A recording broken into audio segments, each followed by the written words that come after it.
আমরা অনেক ছাগল। এই জিশান ভাই শুনেন, দুদিন পরে কুরবানি, এবার ভুলো ভাই আমাকে ভাই পলিথিন নিয়ে যাবেন না। দিনে রাইতে খাইটা আমরা কয়টা টেয়া বানাইছি, ব্যাংকে কয়টা টেয়া আছে, এই তোকে মতন মানুষের সহ্য হয় না। আমরা কোরবানি দিলে তোরা বাইরে গিয়ে বয়ে থাক। কি রে তুই কি হিসাব করো? আরে বেটা তুই তো এমনি অঙ্কে কাঁচা। তুই বেটা অঙ্কের হিসাব করলি, আমার চুলের হিসাব করলি না। আমি এই হিসাব করতে করতে আমার চুলি করে দিতেছে গা। সামনে কোরবানি না, অনেক গরু কিনুম তো, এত গরু কই রাহুম, আর এই গরু দেখাশোনার জন্য অনেক সৈনিক লাগবে, এগুলো নিয়ে খুব টেনশনে আছি।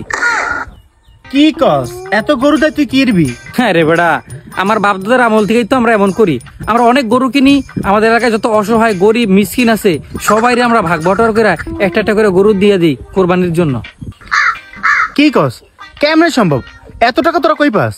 কি কস বেটা, কালকেও তো একটা টাকা দিছে আব্বু। আয় তো গরু কিনুম, তোরই লাগলে কইস, গরু তুই কেউ থাকলে কইস দিব না। হ্যাঁ আমরা অনেক ছাগল। এই জিশান ভাই শুনেন, দুদিন পরে কুরবানি, এবার ভুলো ভাই আমাকে ভাই পলিথিন নিয়ে যাবেন না। আপনি আমার ক্রুজ বড় ভাই, আপনার নিয়ে রাস্তাঘাটে আড্ডা দিই, আমার কি ইজ্জত থাকে ভাই বলেন? দেখেন ভাই, আপনি গোস্ত যা লাগে আমি পার্সেল বাড়িতে পাঠিয়ে দিব আপনার। আর ভাই শোনেন, এবার চেষ্টা একটু কুরবানি দিন, বুঝছেন? টাকা কোনো আপনার কম নাই। ছাড়ছে, বাংলাদেশে চাপাবাজির কোনো প্রতিযোগিতা হয় নাই, নাহলে এক নাম্বার তুই আইতি গোল্ড মেডেল পাইতি বেড়া। আমি আরো ভাবছি এই ছিল একটা গরু ফামু, অনেক এই সালে চাপাবাজে আমার থেকেও বড় হইনি। একটা কাম হইলো, সকালবেলা ইজ্জতটা খাই নিলাম। আয় হারি, দিনটা যে কেমন যাইব আল্লাহ জানে রে।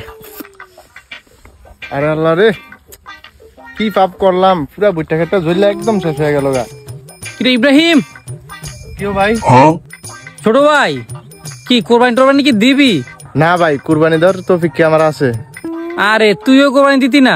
হ্যাঁ রে বেড়া, এ তো করলে কেমন করে আমরা কোরবানি দিতে পারি না। কষ্ট কইরা দিনে রাইতে খাইটা আমরা কয়টা টেয়া বানাইছি, ব্যাংকে কয়টা টেয়া আছে, এই তোকে মতন মানুষের সহ্য হয় না। আমরা কোরবানি দিলে তোরা বাইরে গিয়ে বয়ে থাক। কোরবানিটা দিলেই গোস্তর লেগে যাস গা। আরে বেটা 1 লাখ 1.5 লাখ টাকা গরু কিন না বেটা, আমরা 30% পাই না, 70% মিলে গরিব মানুষের দিতে হইব, আবার তোর মনে কর নিজেকে আত্মীয় স্বজনের দিতে হইব, এ লিগা কোরবানি দেই না। মানুষে আমারে কয় আমি বিলে কিপটা। আরে বেটা আমি সঞ্চয়, আমি কি কিপটা রে? ভাই কুরবানি দেওয়া মানে গোস্ত খাওয়া বিষয়টা এরকম না। কুরবানি দেওয়া হয় আল্লাহ তাআলাকে রাজি খুশি করানোর জন্য। এ বেটা তুই আমারে জ্ঞান দিস না, আমি কোরবানি দিতাম না, মানুষ আমার টুকটাক একটু দিব, এটাই ফ্যামিলি দিয়ে খামু, এটাই ভালা, টেকায় গা পায় না আমারে। এই মিয়া, আপনার বন্ধু জিশান ভাই এগুলো কি শুরু করছে? ইব্রাহিম স্যার হলো গরিব মানুষ, এই স্যাররা এইসব আজে বাজে কথা বলে, এগুলো বলা কি ঠিক একদম বলেন?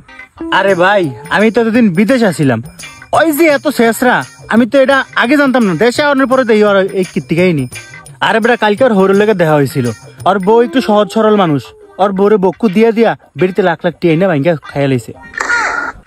হায় হায়, তার কি ইজ্জত আছে?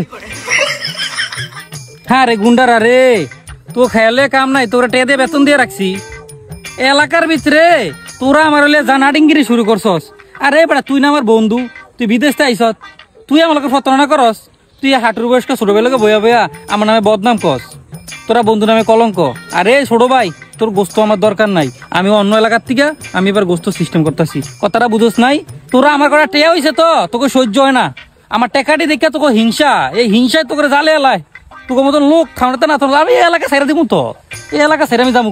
প্রিয় বন্ধুরা, প্রতিটা এলাকায় এমন ছোট লোক মানুষ থাকে যারা শুধু নিজের স্বার্থের কথাই চিন্তা করে, কিন্তু তারা ভাবে না মানুষ হয়ে মানুষকে ভালোবাসাটা কতটা উত্তম। ভিডিওটা ভালো লাগলে শেয়ার করে দিবেন। সবাই ভালো থাকবেন। আসসালামু আলাইকুম।